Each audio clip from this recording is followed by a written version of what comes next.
السلام علیکم ورحمۃ اللہ وبرکاتہ۔ الحمد للہ نحمده ونستعینه ونستغفره ونؤمن به ونتوکل علیہ ونعوذ باللہ من شرور انفسنا ومن سیئات اعمالنا من يهده اللہ فلا مضل له ومن يضلل فلا هادی له ونشهد ان لا الہ الا اللہ وحدہ لا شریک له ونشهد ان سیدنا ومولانا محمدا عبده ورسوله صلی اللہ تعالی علیہ وعلى آلہ واصحابہ اجمعین، اما بعد۔ قال اللہ تبارک وتعالی فی کلامہ المجید: اعوذ باللہ من الشیطان الرجیم، بسم اللہ الرحمن الرحیم۔ والعصر ان الانسان لفی خسر الا الذین آمنوا وعملوا الصالحات وتواصوا بالحق وتواصوا بالصبر، صدق اللہ العظیم وصدق رسولہ النبی الکریم ونحن علی ذلک لمن الشاہدین والشاکرین والحمد للہ رب العالمین۔ رب اشرح لی صدری ویسر لی امری واحلل عقدۃ من لسانی یفقہوا قولی، آمین برحمتک یا ارحم الراحمین والحمد للہ رب العالمین۔ حضرات سامعین، اللہ جل شانہ کا لاکھ لاکھ شکر اور احسان کہ اللہ جل شانہ نے ہمیں ایمان کی دولت سے نوازا اور جناب رسول کریم صلی اللہ علیہ وسلم کی امت کے اندر پیدا فرمایا، اور نبی کریم صلی اللہ علیہ وسلم کا لاکھ لاکھ شکر اور احسان کہ آپ صلی اللہ علیہ وسلم نے دین کی باتوں کو ہم تک پہنچایا۔ قرآن کریم کی چھوٹی چھوٹی صورتوں کا سلسلہ وار طریقے سے تفسیری بیان چل رہا ہے۔ الحمدللہ گزشتہ 2 ہفتے سے سورہ ہمزہ کی مختصر تفسیر آپ لوگوں کے سامنے پیش کی گئی تھی، جس کے اندر اللہ تبارک و تعالی نے امت مسلمہ کو جو نصیحتیں کی تھیں، جو سبق ہمیں عطا کیا تھا، ہمیں ملتا ہے اس صورت سے، اس میں پہلا سبق یہ تھا کہ چغل خوری، غیبت کرنا، تانا دینا اور اسی طریقے سے مال کا نہ خرچ کرنا، یہ مشرکین مکہ اور کفار مکہ کی صفات ہیں، ان صفات سے بچنا چاہیے۔ دوسری نصیحت اللہ تبارک و تعالی نے اس صورت سے ہمیں جو دی، جو ہمیں سبق ملتا ہے، وہ یہ ہے کہ جہنم جس کا تذکرہ اللہ تبارک و تعالی نے قرآن کریم میں کئی مقامات پر کیا ہے، جس طریقے سے جنت کا تذکرہ کیا ہے، اس جہنم سے نفرت دلانے کے لیے، جہنم سے دور رکھنے کے لیے اس کی ہیبت کو اللہ تبارک و تعالی نے تفصیل کے ساتھ اسی صورت کے اندر بیان کیا، اور یہ نصیحت دی کہ اگر تم اس حطمہ جس سے خود جہنم پناہ مانگتی ہے، جس کی آگ کو اللہ تبارک و تعالی نے خود جلایا ہے، غیبت کرنے والے، چغل خوری کرنے والے اور تانا دینے والوں کو اللہ تبارک و تعالی اس جگہ قید کر دیں گے، باندھ کر پلروں میں رکھ دیں گے، اور وہ آگ جسے اللہ تبارک و تعالی نے جلایا ہے دل تک پہنچ جائے گی۔ اگر تم اس کی ہیبت کا اندازہ لگا لو تو بآسانی تم ان صفات سے اپنے آپ کو بری رکھو گے، دور رکھو گے۔ تو سورہ ہمزہ کے اندر اللہ تبارک و تعالی نے ہمیں مخاطب کر کے جو نصیحت دی ہے وہ یہ دی ہے کہ انسان کی عزت و آبرو سے کھیلا نہ جائے، اس کی اتنی ہی تکریم کیا جائے، اتنی ہی تعظیم کیا جائے جتنا بندہ خود اپنے لیے چاہتا ہے۔ اللہ کے نبی صلی اللہ علیہ وسلم نے حجۃ الوداع کے موقع پر خانہ کعبہ کو مخاطب کر کے فرمایا تھا، صحابہ کرام کو بتلایا یہ جو گھر ہے یعنی اللہ تبارک و تعالیٰ کا کعبۃ اللہ، جس مہینے میں ہم یہاں جمع ہیں، یعنی حج کا مہینہ، جس جگہ پر ہم ہیں، جس دن کے اندر ہم کھڑے ہیں، یہ ساری عزت و حرمت والے ایام، جگہ، مہینہ، زمانہ ہے۔ اس کے بعد اللہ کے نبی صلی اللہ علیہ وسلم نے فرمایا کہ لوگوں، انسان کی عزت خانہ کعبہ کی عزت سے زیادہ ہے۔ انسان کا احترام خانہ کعبہ کے احترام سے بہت بلند ہے، تو انسان کی عزت و آبرو کی جائے، اس کا اکرام کیا جائے، اس کا احترام کیا جائے۔ اور جب دل سے اکرام و احترام نہیں ہوگا تو بندہ نہ چاہتے ہوئے دکھاوے کے لیے کتنی عزت دے سکتا ہے۔ اس صورت سے ہمیں نصیحت دی گئی کہ ہم اخوت اور محبت کا وہ معیار اپنے اندر بنائیں، قائم کریں جو اللہ کے نبی صلی اللہ علیہ وسلم نے قائم کیا تھا۔ اب دوسری سورت جس کی تلاوت خطبے کے درمیان کی گئی ہے وہ ہے سورہ عصر۔ دونوں سورتوں کا تعلق ہے، ایک میل ہے، دونوں کے مفاہیم اگر ہم سمجھیں تو دونوں صورتوں کو ایک ساتھ اگر رکھیں گے تو مطلب بڑے آسانی کے ساتھ سمجھ میں آ سکتا ہے۔ اللہ تبارک و تعالی نے سورہ عصر کا، عصر کے اندر زمانے کی قسم، عصر کا مطلب وہ زمانہ، اللہ تعالیٰ نے لفظ واو کے ذریعے سے قسم کھائی ہے، والعصر، قسم ہے زمانے کی۔ قرآن کریم میں اللہ تبارک و تعالیٰ نے قسم کے لیے 3 لفظ کا استعمال کیا ہے۔ ایک لفظ با کے ذریعے سے اللہ تبارک و تعالیٰ قسم کھاتے ہیں، جیسے باللہ کہیں کہہ دیا، اور اللہ تبارک و تعالیٰ لفظ تا کے ذریعے سے دوسری قسم کھاتے ہیں، تاللہ لأکیدن اصنامکم، جیسا حضرت ابراہیم علیہ السلام نے قسم کھائی تھی جب اپنے قوم کو مخاطب کیا تھا کہ میں ان بتوں کو دیکھ لوں گا، تو لفظ تا سے قسم کھائی تھی۔ اللہ تبارک و تعالیٰ بھی قرآن کریم میں ان دونوں الفاظ سے قسم کھاتے ہیں۔ اور ایک تسمیہ جو لفظ ہے وہ لفظ واو ہے، جس کا کثرت سے اللہ تبارک و تعالیٰ نے استعمال کیا۔ آپ اٹھا کر دیکھیں، والسماء ذات البروج والفجر والضحیٰ، بے شمار آیتیں آپ کو مل جائیں گی جن سے اللہ تبارک و تعالیٰ نے قسم کھائی ہے۔ پہلے اس کی تفصیل بتانے سے پہلے دونوں کا جوڑ بتاتا ہوں۔ قسم کھائی اللہ تعالیٰ نے زمانے کی، ان الانسان لفی خسر، تمام انسان نقصان میں ہے، گھاٹے میں ہے، خسارے میں ہے، الا الذین آمنوا وعملوا الصالحات، سوائے ان لوگوں کے جو ایمان لائے، نیک عمل جنہوں نے کیا، وتواصوا بالحق، اور حق کی وصیت کی، وتواصوا بالصبر، اور صبر کی وصیت کی۔ اب اس کا جوڑ کیا مفسرین نے بیان کیا سورہ ہمزہ سے، وَيْلٌ لِكُلِّ هُمَزَةٍ لُمَزَةٍ۔ اللہ تبارک و تعالیٰ نے اس سورت کے اندر یعنی سورہ عصر کے اندر قسم کھا کر کہا تمام انسان نقصان میں ہے سوائے مومن کے، اور وہ مومن جو نیک کام کرنے والا ہو، نیکی کے ساتھ وہ صبر اور حق کی وصیت و نصیحت کرنے والا ہو۔ اب اللہ تبارک و تعالیٰ نے اس کے بعد سورہ ہمزہ کا تذکرہ کیا ہے، جس کے اندر ویل لکل ہمزۃ لمزہ، پہلی آیت اللہ تبارک و تعالیٰ نے بیان کی کہ ہلاکت ہو اس شخص کے لیے جو غیبت کرے اور طعنہ دے۔ کیا جوڑ بتایا کہ جو ہلاکت سے بچ جانے والے ہیں، جو نقصان سے بچ جانے والے ہیں، جو خسارے سے بچ جانے والے ہیں، وہ غیبت نہیں کر سکتے۔ کیوں؟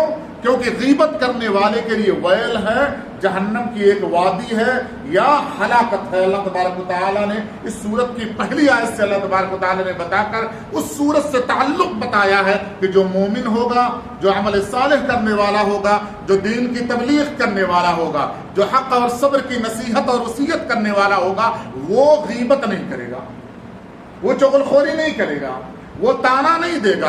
پھر اللہ تبارک و تعالیٰ نے فرمایا جو بچ جانے والے لوگ ہیں، جو جنتی لوگ ہیں، وہ مال کو تو جمع کریں گے لیکن مال کے محبت میں پڑ کر اسے گن گن کر اسے اپنے آپ کو زندگی کو برباد کرنے والے نہیں ہوں گے۔ یہ 3 صفات اللہ تبارک و تعالیٰ نے ایک کے بعد دیگرے تذکرہ کیا، اس کے بعد جہنم کا تذکرہ کیا۔ تو جوڑ یہ ہوا کہ جو مومن ہوگا، جو بچ جانے والا ہوگا، جو جہنم سے نکل کر جنت میں داخل ہو جانے والا ہوگا، دنیا میں اس کی صفت کیا ہوگی؟ وہ خود ایماندار ہوگا، مومن ہوگا، عمل صالح کرنے والا ہوگا، عمل صالح کرنے کے لیے لوگوں کو اکسائے گا، جا کر اس سے تبلیغ کرے گا، اسے بتائے گا، اسے راہ راست پر لانے کی کوشش کرے گا، اور خود چغل خوری بھی نہیں کرے گا، مال کمائے گا لیکن اس کی محبت پہ پڑھ کر گن گن کر رکھنے والا نہیں ہوگا۔ یہ اللہ تبارک و تعالیٰ نے جوڑ بتائی۔ اب دیکھیں اللہ تبارک و تعالیٰ نے لفظ واو کے ذریعے سے قسم کھایا۔ قسم جو انسان کھاتا ہے وہ اس واسطے کھاتا ہے تاکہ اس کی بات کو لوگ تسلیم کر لیں، مان لیں، وزن آ جائے اس کی بات میں، لوگ اس بات کو سچ مانیں، جھوٹ نہ مانیں، اس واسطے انسان قسم کھاتا ہے۔ جبکہ اللہ تبارک و تعالیٰ کے ساتھ ایسا کوئی معاملہ نہیں ہے کہ لوگ یہ کہتے ہیں اللہ نے جھوٹ کہا، کوئی نہیں کہتا، اور اللہ کو کوئی فرق بھی نہیں پڑتا کہ اللہ تبارک و تعالیٰ نے کہا، اگر کسی نے کہہ دیا تو اللہ کی ذات کے اوپر کوئی فرق پڑنے والا نہیں ہے، جبکہ میرے اور آپ کے اوپر فرق پڑ جائے گا۔ میں کوئی بات کہوں، آپ انکار کر دیں تو میری ذات کے اوپر فرق پڑے گا کہ لوگ کہیں گے فلاں آدمی جھوٹا ہے، تو میں قسم کھا کر اپنے جھوٹ سے اپنے آپ کو بری کر دینا چاہتا ہوں، اس واسطے میں قسم کھا رہا ہوں، آپ قسم کھاتے ہیں۔ لیکن اللہ تبارک و تعالیٰ نے قسم اس واسطے کھایا کہ جس چیز کی اللہ قسم کھاتے ہیں وہ مخلوق ہے۔ قرآن کریم میں اللہ تبارک و تعالیٰ نے اپنی بھی قسم کھائی ہے، 7 مقامات پر اپنے ذات کی، اور کئی مقامات پر اللہ تبارک و تعالیٰ نے اپنے مخلوق کی قسم کھائی ہے۔ ایک بات، قسم کھانا کیسا ہے، کس کی قسم کھائی جائے گی، اس پر بھی مفسرین نے بحث کی ہے۔ اللہ تبارک و تعالیٰ جس کی چاہے قسم کھا سکتے ہیں، کوئی روک نہیں، کوئی ٹوک نہیں، کوئی اللہ تبارک و تعالیٰ کو بول نہیں سکتا، لیکن اللہ نے ہمیں پیدا کیا ہے، ہم کسی اور کی قسم کھانا چاہیں، یہ حدیث کے اندر آتا ہے، شرک ہے۔ اللہ کی ذات کے علاوہ، اللہ کی صفات کے علاوہ کسی بھی چیز کی قسم کھانا، یہ حدیث کے اندر آتا ہے، یا تو شرک ہے یا کفر ہے۔ ایک شخص نے خانہ کعبہ کی حضرت عبداللہ ابن عباس رضی اللہ تعالیٰ عنہ کے سامنے قسم کھائی۔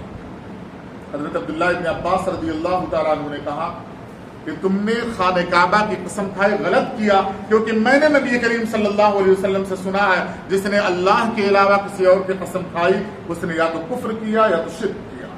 اب آدمی قسم کھاتا میری اولاد کی، میرے سر کی، میرے بیوی کی، میرے ماں کی، میرے باپ کی، وہ قسمیں کھاتا ہے، یہ شرک ہے، ایسا کرنا حرام ہے، ایسا نہیں کرنا چاہیے۔ ہاں علماء نے لکھا ہے قرآن کریم کی بندہ قسم کھا سکتا ہے، کیونکہ یہ اللہ تبارک و تعالیٰ کا کلام ہے، جس طریقے سے اللہ کی ذات باعظمت ہے اسی طریقے سے کلام بھی اللہ کا باعظمت ہے۔ لیکن اس کی قسم کھانے کے لیے علماء کرام نے لکھا ہے کہ قرآن کی قسم کھاتے ہوئے قرآن پر ہاتھ رکھ کر قسم کھانا یہ منع، مکروہ ہے۔ کیوں؟ کیونکہ قرآن جن کاغذوں اور پیپروں سے بنا ہے وہ اللہ کی مخلوق ہے، اللہ کی ذات سے نکلا ہوا کلمہ نہیں ہے، انک ہے، اس کا اٹا ہے، اس کے اوپر لگا ہوا کپڑا ہے، یہ اللہ تبارک و تعالیٰ کی مخلوق ہے۔ اگر ہم ہاتھ رکھ کر قرآن کریم پر قسم کھائیں گے تو گویا اللہ تبارک و تعالیٰ کی ان مخلوقات کو جسے انک کہا جاتا ہے، پیپر کہا جاتا ہے، اٹا کہا جاتا ہے، یا اس کے اوپر جو چڑھی ہوئی چیزیں ہیں وہ کہا جاتا ہے، یہ تمام چیزیں مخلوق ہیں، ان کی عظمت ہو جائے گی۔ علماء نے لکھا ہے قرآن پر ہاتھ رکھ کر قرآن کریم کی قسم کھانا یہ مکروہ ہے، اس سے بچا جائے۔ ہاں قرآن کی کہہ کر ہم قسم کھا سکتے ہیں کہ قرآن کی قسم یہ بات میں سچ کہہ رہا ہوں، اس کی اجازت ہے۔ یہ اس بات کو یاد رکھیں، کیونکہ عام مسلمانوں کو دیکھا یہ جاتا ہے کہ وہ کسی کی بھی قسم کھا لیتے ہیں اور یہ سوچتے ہیں کہ قسم کھانے سے کچھ ہونے والا نہیں، حرام ہے۔ ایک ایسی نیکی آپ کے نام اعمال میں لکھ دی جاتی ہے بغیر توبہ کے جس کی معافی کی کوئی گنجائش نہیں ہے، کوئی شکل اور صورت نظر نہیں آتی، اس سے بچا جائے۔ اللہ تبارک و تعالیٰ جس چیز کی قسم کھاتے ہیں دراصل اس چیز کو بطور گواہ پیش کرنا چاہتے ہیں اللہ تعالیٰ، آنے والی چیز کے لیے دلیل کے طور پر اللہ تبارک و تعالیٰ بتانا چاہتے ہیں۔ والفجر، اللہ تبارک و تعالیٰ صبح کے روشنی کی قسم کھا رہے ہیں، آگے اللہ تبارک و تعالیٰ بتانا چاہتے ہیں کہ جو چیز آنے والی ہے وہ یہ فجر یعنی یہ وقت اس آنے والی چیز کے لیے گواہ ہوگا۔ اللہ تبارک و تعالیٰ نے قسم کھائی، والعصر، قسم ہے زمانے کی، زمانہ کہا جاتا وقت، یہ جو زمانہ چل رہا ہے، یہ جو وقت چل رہا ہے، اسے کہا جاتا ہے عصر۔ اللہ تبارک و تعالیٰ نے دو چیزوں کی طرف اشارہ کیا کہ زمانے کو میں نے پیدا کیا۔ ایک اعتراض ہوا تھا بحال میں انگریزوں کی طرف سے کہ وقت کہا جاتا ہے کسی چیز کے وجود میں آنے سے پہلے کوئی چیز موجود ہو، اسے کہا جاتا وقت۔ جو حادثہ ہوتا ہے وہ وقت میں موجود نہیں ہوتا، لہذا حادثے کا وجود میں آنا، اس وقت اللہ تبارک و تعالیٰ نے اس چیز کو پیدا نہیں کیا۔ یہ عقلی ایک اعتراض کر دیا۔ اللہ تبارک و تعالیٰ نے قسم کھائی ہے اور لفظ جو استعمال کیا قرآن کریم میں، لفظ خسر، نقصان، یہ حادثے کے وقت ہی انسان کا نقصان ہوتا ہے۔ تو حادثے کا وقت، یہ اس کو مثال سے یوں سمجھیں جیسے گھڑی، جو پہلے گھڑیاں بنتی تھی ڈیجیٹل گھڑی کے علاوہ، پہلے جو گھڑی ہوتی تھی پورا صاف ستھری ایک گھڑی لے لیا جائے جس میں کوئی ڈیجٹ نہ ہو، 1 2 3 نہ لکھا ہو یا 1 2 3 نہ بنایا گیا ہو، یا اور پرانے زمانے میں چلے جائیں جو گھڑیاں ہوا کرتی تھی اس میں چابی کو بھرا جاتا تھا، کسا جاتا تھا، جب چابی بھری جاتی تھی تو وہ گھڑی چلتی تھی، اور نہ بھری جائے تو گھڑی وہیں پہ رکی رہ کرتی تھی۔ اب جس پر ڈیجٹ نہیں ہے، ایک ایسے بچے کو جس کو اندازہ نہ ہو، اس پر سوئی چلا دی جائے، کانٹا چلا دیا جائے، اس سے پوچھا جائے کتنے بج رہے ہیں، اس کو کیا پتا بیچارے کو؟ حالانکہ گھنٹے کی سوئی چل رہی ہے، منٹ کی چل رہی ہے، سیکنڈ کی چل رہی ہے، اسے پتا نہیں ہے، لیکن اسی پر لکھ دیا جائے 12۔ اب جب کانٹا اس پہ چلا جائے گھنٹے کا، وہ آسانی بتا دے گا 12 بج رہے ہیں۔ تو اللہ تبارک و تعالیٰ نے ساری چیزوں کو پیدا کیا ہے، لیکن بندے نے عقلی اعتبار سے اعتراض کیا کہ حادثے کا وقت، حادثے کا وجود میں آ جانا، یہ جو وجود میں چیز آ رہی ہے اس کو اللہ تبارک و تعالیٰ نے نہیں پیدا کیا، یہ خود بخود پیدا ہوا ہے۔ ایسی ہی مثال ہے کہ جیسے گھڑی صاف تھی جس کے اوپر کوئی ڈیجٹ نہیں لکھا تھا، نمبرنگ نہیں کی گئی تھی، اب اندازہ نہیں لگایا جا سکتا تھا 12 بج رہا، 1 بج رہا، 2 بج رہا، 3 بج رہا ہے، لکھا گیا تو پتا چل گیا 12 بج گئے یا 1 بج گئے۔ اسی طریقے سے اللہ تبارک و تعالیٰ نے اس زمانے کو بنایا، پیدا کیا، حادثہ نہیں ہوا تھا تو بندے کو اعتراض ہوا یہ وقت میں نہیں تھا، لیکن اللہ تعالیٰ نے وقت کو پیدا کر دیا۔ یاد رکھیں وقت کا سمجھنا بڑا ضروری ہے کیونکہ ساری چیزیں اسی سے جڑی ہوئی ہیں۔ اللہ تبارک و تعالیٰ نے نماز کے تعلق سے فرمایا کہ نماز کو ہم نے وقت وقت پر فرض کیا ہے، موقوتا اللہ تبارک و تعالیٰ نے فرمایا۔ رمضان کے روزے رکھنے وقت، سورج کا نکلنا، غروب ہونا، چاند کا نکلنا، بڑھنا وقت کے ساتھ اللہ تبارک و تعالیٰ نے قید کر دیا۔ اللہ تعالیٰ نے وقت کو کب پیدا کیا؟ اللہ کی ذات جو ہے وہ سب سے قدیم ہے، پہلے اللہ تعالیٰ نے فرمایا هو الاول، اللہ کی ذات پہلی ذات ہے، اس سے پہلے کوئی نہیں ہے۔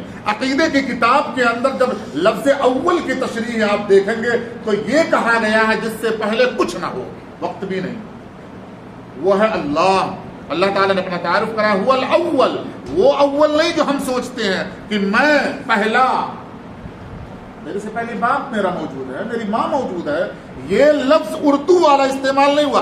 عقیدے کے اعتبار سے جو لفظ استعمال ہو رہا ہے اللہ تعالیٰ ادھر اشارہ کر رہے ہیں هو الاول، اللہ کی ذات پہلی ہے۔ پھر اعتراض کے جواب میں کہا جا رہا جس سے پہلے کچھ نہیں تھا، والآخر، اور اللہ تعالیٰ کی ذات آخر ہے، والظاہر والباطن، اللہ تبارک و تعالیٰ نے اپنا تعارف کرایا۔ اب اللہ کی ذات پہلی ہے، پھر اللہ تبارک و تعالیٰ نے وقت کو پیدا کیا، زمانے کو پیدا کیا۔ اب زمانہ جو ہے وہ ختم ہونے والا نہیں ہے، کب تک؟ جب تک ہم ہیں، یعنی ہم بھی ختم نہیں ہوں گے، ہم پیدا ہو گئے، اب انتقال کریں گے، یعنی ایک جگہ سے دوسری جگہ اللہ تبارک و تعالیٰ ہمیں منتقل کر دے گا۔ مرنا دراصل ایک جگہ سے دوسری جگہ چلے جانے کا نام ہے، اسی واسطے پہلے انتقال کہا جاتا تھا، موت کو انتقال کہا جاتا ہے۔ یہاں سے اللہ تبارک و تعالیٰ نے ہمیں اٹھا کر کسی اور دنیا میں ٹرانسفر کر دیا، بھیج دیا۔ جیسے ہم ختم نہیں ہوں گے ایسے اللہ تبارک و تعالیٰ اس وقت کو بنایا ہے، یہ ہمارے ساتھ جڑا ہوا رہے گا۔ کیوں جڑا ہوا رہے گا؟ کب تک جڑا ہوا رہے گا؟ جب تک حساب و کتاب اللہ تبارک و تعالیٰ نہیں لے لیں گے. کیوں؟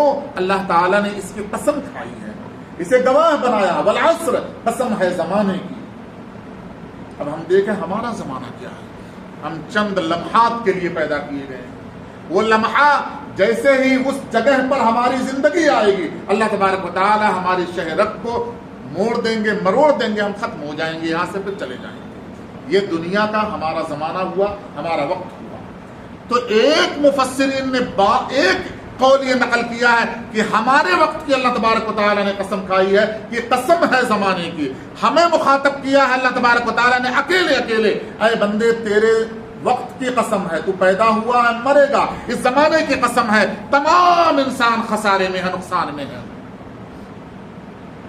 کیسے نقصان میں ہے؟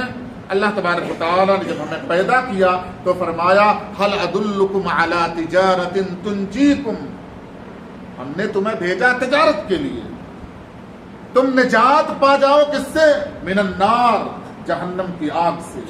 اللہ تعالیٰ نے ایک جگہ اور فرمایا ان اللہ اشترى من المؤمنین، کہ ہم نے مومن کے جان کو، مال کو جنت کے عوض میں خرید لیا ہے. یعنی ہم سامان تجارت ہیں اللہ تبارک و تعالیٰ کی. اللہ تعالیٰ نے ہمیں بھیجا. جیسے ہم پیدا ہوئے، جو ہمارا سرمایہ تھا شروع ہو گیا تجارت کے لیے. یہ سرمایہ 70 سال کا بھی ہو سکتا ہے، 50 سال کا بھی ہو سکتا ہے. یہ پورا سرمایہ ہے. جیسے آگ کھلی، سرمایہ کے اندر گھاٹا شروع ہو گیا، مائنس شروع ہو گیا. اللہ تبارک و تعالیٰ وہاں اشارہ کر رہے ہیں میرے بندے والعصر ان الانسان لفی خسر. جو مال لے کر تو گیا ہے، جو سامان تجارت تجھے دیا گیا ہے، وہ مائنس ہو رہا ہے. یعنی تمام انسان خسارے اور نقصان میں ہے. ایسا آپ سمجھیں کہ سامان تجارت مارکیٹ کے اندر جو بندہ بیچ رہا ہو، اس میں کوئی برف بیچے، آئس.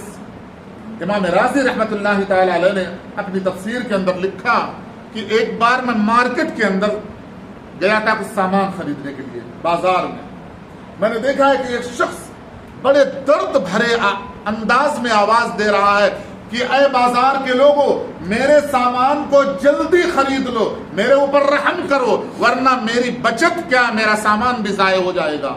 میں نے سوچا ایسا کون سا سامان ہے، کون سی چیز ہے؟ امام راضی فرماتے ہیں میں سوچا کون سا سامان ہے جو اگر وقت پر نہ خریدا گیا تو راس المال بھی چلا جائے گا، قیمت بھی چلی جائے گی، سامان بھی ضائع ہو جائے گا. مجھے بڑی حیرت ہوئی. میں نے سامان لینا چھوڑا. اسے جا کر دیکھا تو وہ برف بیچ رہا تھا. ہوا چل رہی ہے، ہوا اسے پگھلا رہی ہے. چند لمحوں تک اگر برف خریدا نہیں گیا تو وہ برف خود ضائع ہو جائے گا، لاگت بھی گئی، اسے نفع ہونے والا نہیں ہے. اللہ تبارک و تعالی اس طرف اشارہ کر رہے ہیں والعصر ان الانسان لفی خسر. ایک ایک دن کم ہو رہا ہے، گھاٹے اور نقصان میں جا رہا ہے بندہ. تمام انسانیت گھاٹے اور نقصان میں جا رہی ہے. اللہ تعالیٰ فرما رہے ہیں الا الذین آمنوا وعملوا الصالحات. یہ جو انداز اللہ تبارک و تعالیٰ نے بیان کیا، وہ کیوں بیان کیا؟ یہ انسانی فطرت ہے. اسے کہا جائے تمہارا نقصان ہو جائے گا، ایک بندے سے مارکیٹ میں کہا جائے بھائی تمہارا نقصان ہو جائے گا، یا کہا جائے فلاں دکاندار کا نقصان ہو گیا، تو کوئی توجہ دینے والا نہیں ہے. لیکن کہا جائے پوری مارکیٹ تباہ و برباد ہو جائے گی، بولے گا آدمی میں ابھی نہیں بیچتا. بھائی کیوں تباہ و برباد ہو جائیں گے؟ پہلے میں سنوں گا، پہلے میں دیکھوں گا پوری مارکیٹ کیسے تباہ ہو جائے گی. اللہ تبارک و تعالیٰ نے اس واسطے وہ جملہ استعمال کیا جہاں بندہ چوکنا ہو جائے، چھوڑ دے ساری چیزوں کو، یہ دیکھیں کہ اللہ یہ کہہ رہا تم نقصان میں نہیں، ساری انسانیت نقصان میں جانے والی ہے. ان الانسان لفی خسر. اللہ تبارک و تعالیٰ نے لفظ انسان کے لیے جو استعمال کیا لفظ یا ایھا الناس، مفسرین نے لکھا ہے 241 بار اللہ تبارک و تعالیٰ نے قرآن کریم میں تذکرہ کیا. 241 بار لفظ انسان کا تذکرہ کیا. لفظ بشر کا بھی تذکرہ کیا، انسان کے لیے کم جگہوں پر تذکرہ کیا. بنی آدم سے بھی انسان کی طرف اشارہ ہے، کم جگہ 7 مقامات پر اللہ تبارک و تعالیٰ نے تذکرہ کیا. لیکن انسان لفظ کو اللہ تبارک و تعالیٰ نے 241 بار تذکرہ کیا. کچھ آگے اللہ تبارک و تعالیٰ کو نصیحت کرنا تھا. کیا نصیحت کرنا تھا؟ ایمان اور عمل صالح کے بعد وتواصوا بالحق وتواصوا بالصبر. حق اور صبر کی نصیحت اور وصیت. آپ یہ بات سمجھیں کہ اللہ تبارک و تعالیٰ نے جب یہ کہا تمام انسان خسارے میں ہے، بندہ ایک دم اللہ تبارک و تعالیٰ کی ذات کے اوپر توجہ کہ کون خسارے میں ہے۔ اب اللہ تبارک و تعالیٰ ان تمام لوگوں میں سے ایک ایک کو نکال لیں، الا الذین آمنوا۔ اب آپ دیکھیں کہ جملے کا انداز ساخت اللہ تبارک و تعالیٰ نے کیسے بیان کیا۔ جو اللہ تبارک و تعالیٰ کا کلام ہے، اس کلام کے اندر جو ربط ہے، پڑھنے کی جو چاشنی ہے، جو مٹھاس ہے، وہ مٹھاس بڑی عجیب ہے۔ ہم اگر بات کریں اور ایک آدمی اور بات کرے بڑے اچھے انداز میں اردو میں گفتگو کرے تو اس کا لہجہ، اس کا انداز، چاہے وہ گالی دے رہا اردو میں، اگر اچھے انداز میں دے رہا ہے تو آدمی سوچتا ہے کیا بہتر انداز اس نے اپنایا۔ یعنی کلام کرنے کا جو انداز ہوتا ہے اس سے انسان کھنچتا ہے، انسان کی اس طرف کھچاؤ ہو جاتی، کشش ہو جاتی ہے، چاہے وہ غلط ہو۔ قرآن کریم میں اللہ تبارک و تعالیٰ نے غلط بات تو استعمال نہیں کیا، لیکن کھچاؤ جتنا ہو جانا چاہیے اتنا اللہ تبارک و تعالیٰ نے استعمال کیا۔ بندہ جب دیکھتا ہے اشعار پڑھا جاتا ہے تو کیوں سنتا ہے اس سے؟ آپ اشعار پڑھو اچھے انداز میں، اچھے شاعر کے، تو بندہ سنے گا، بہت مزہ آ جائے گا اسے، چاہے سمجھ میں آئے نہ آئے۔ کیوں؟ ایک جملے کا جو آخری لفظ ہوتا ہے وہ ملتا جاتا ہے، تو اسے لگتا ہے کہ ایک کڑی لڑی پیروئی گئی ہے، جس طریقے سے زنجیروں میں کڑے لگائے جاتے ہیں، اس طریقے سے وہ جملہ در جملہ جڑا ہوا رہتا ہے، اس وقت وہ سنتا ہے۔ اللہ تبارک و تعالیٰ فرماتا ہے والعصر، قسم ہے زمانے کے، را لفظ استعمال کیا، آخر میں رے آ رہا ہے، ان الانسان لفی خسر، خسر آ رہا پھر رے آ رہا ہے، الا الذین آمنوا وعملوا الصالحات وتواصوا بالحق وتواصوا بالصبر، پھر رے آ رہا۔ اللہ تبارک و تعالیٰ کا کلام دیکھیں، انداز دیکھیں، ایسا انداز اللہ تعالیٰ استعمال کر رہے سورت کے اندر تاکہ بندے کی توجہ اس کلام سے ہٹنے نہ پائے۔ تو اسی کلام والعصر ان الانسان لفی خسر، اگر غور کریں اس کے اندر جائیں، جس طریقے سے ہم شاعروں کے کلام کو سن کر بالکل اس کے اندر کھو جایا کرتے ہیں، چاہے سمجھ میں آئے چاہے نہ آئے، اگر ہم یوں انداز اختیار کر لیں، یہ سب سے ادنا درجے کا انداز تھا، تو اللہ تبارک و تعالیٰ کے کلام کی بناوٹ میں بھی ہم بالکل محو ہو جائیں گے، اندر گھستے چلے جائیں گے، ہمیں اندازہ بھی نہیں ہوگا کہ کہاں تک ہم پہنچ گئے۔ سجائے کہ اللہ تبارک و تعالیٰ نے ہمیں مخاطب کر کے کہا کہ میرے کلام کو تم سمجھو، الا الذین آمنوا، اللہ تبارک و تعالیٰ نے فرمایا سوائے ایماندار وعملوا الصالحات، نیک اعمال کرنے والے بندوں کے، وتواصوا بالحق وتواصوا بالصبر، یہ جو لفظ واو واو واو کا استعمال اللہ تبارک و تعالیٰ کرنا چاہ رہے ہیں، یہ بتانا چاہ رہے ہیں کہ یہ چار صفات ایک ایک بندے کے اندر چاہیے مجھے۔ جیسے باپ اپنے بیٹے کو مارکیٹ بھیجتا ہے، کہتا جاؤ سبزی لا لینا اور گوشت لا لینا اور دوا بھی لے کر آ جانا، یاد رکھنا یہ اور کے ساتھ اس واسطے کہا جا رہا ہے یہ کام ابھی کرنا ہے اور تمہیں کرنا ہے۔ اللہ تبارک و تعالیٰ فرما رہا ہے والعصر، قسم ہے زمانے کی، ان الانسان لفی خسر، تمام انسان گھاٹے میں ہے سوائے ان چار صفات بندوں کے جن کے اندر ایمان ہے، عمل صالح ہے، تبلیغ کرنے کا جذبہ ہے، حق کی نصیحت کرنے والے ہیں، صبر کی وصیت کرنے والے ہیں، یہ چار صفات جن کے اندر ہیں وہ پائیں گے جنت جن کا اللہ تبارک و تعالیٰ نے وعدہ کیا ہے۔ ان چاروں چیزوں کی انشاءاللہ ایک ایک کر کے تشریحات آئندہ 4 جمعے یا 3 جمعے جتنے جمعے میں جائے گی بیان کیا جائے گا۔ اللہ تبارک و تعالیٰ سے دعا ہے اللہ عمل کی توفیق